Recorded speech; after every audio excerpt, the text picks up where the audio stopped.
Ash is that hero in The Evil Dead, but like we said, he dies at the end technically. Like there's really no and he rules. doesn't come off that way until like the last like 15 minutes of the movie. Like the other character in that film is the guy who would be the more traditionally heroic, like we're going to overcome this, and it is kind of subversive in how they chose to approach it. Yeah, and this one is whereas this has more of the final girl type thing is what this one kind of goes for. Yeah, and it does that throughout, and you kind of know, like, as soon as they, let you know as an audience member who the final girl is, you're like, okay, well, I know where this is going to go. And I also kind of knew that they weren't going to have the balls to do anything to the little girl. Which, depending on taste, like that probably might be too far. Who knows? You'd have to see a movie that does it in I would have liked to have seen it, but the fact that they got the two other ones was okay by me. I was like, man, I thought that was good because I was a little worried, to be honest. They fucked up those little teen kids. Yeah, the teen kids get pretty messed up. And I will say I was a little worried at first because I was like, okay, they're basing it on the family. I know that they're going to go through things. I knew that was going to happen, but I did think for a second they were going to be too afraid to actually like destroy the family, and what they were going to do was use the rest of the characters on the floor as kind of the fodder. And as it went on, they did really go for it. Really, this whole family, besides the aunt and the little girl, by the end are pretty much just slaughtered and destroyed. So it is in true Evil Dead fashion. And even the aunt is pretty fucked up. She's the one who gets the cheese grater to the leg, and the one who gets the broken glass through the hand. And so she kind of goes through a little bit of the ringer. But I think the real star of this, and I think most people are kind of saying this, is the mom. This actress Alyssa Sutherland. She's the first one who gets possessed, and this was kind of true of the first Evil Dead too. That like the woman who gets possessed first in that definitely gets like one of the stronger performances in the film, because it's such a how gleefully sadistic the demons are and how much they love fucking with you and shit talking you, and before they do something horrible to you is definitely part of the appeal of these movies. But I like that Alyssa Sutherland. Again, I don't know if I needed the full callback to the tree with the elevator wiring, even though it is kind of like a cool update on it where it's like, well, where would we find this scene in an apartment complex? Well, it would be she's in the elevator and the elevator wires grab her and pull her. But the one detail I did like is that instead of assaulting her, they just like break all of her limbs by tugging on her so hard. That's a cool shot.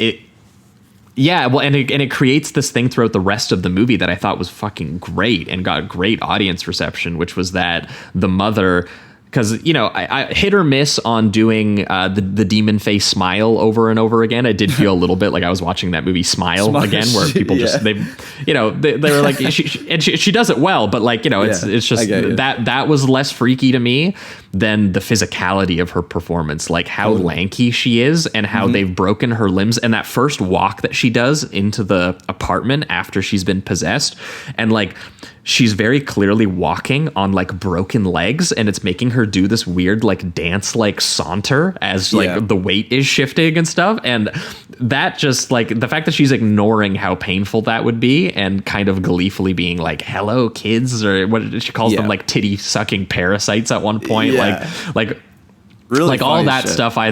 Huge, like people were laughing their ass off at how just fucking creepy she was being.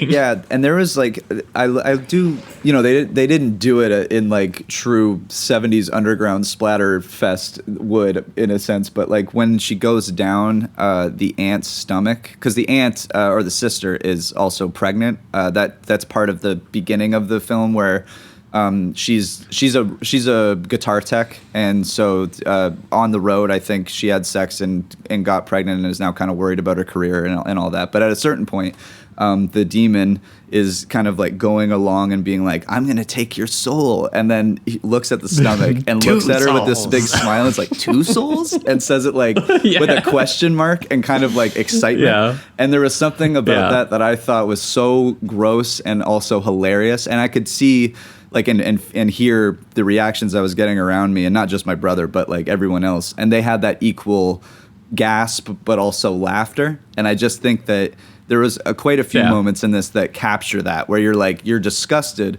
but it's so overstimulating and overwhelming that you're like just laughing at it instead. And Yeah, they exactly. capture that really well, which is specifically like the Evil Dead 1 has a lot of that just naturally built into it because of his style and all of that. But that is definitely something that Evil Dead 2 does a ton of. So it's kind of balancing both tones, or at least trying to. It doesn't fully master it, but.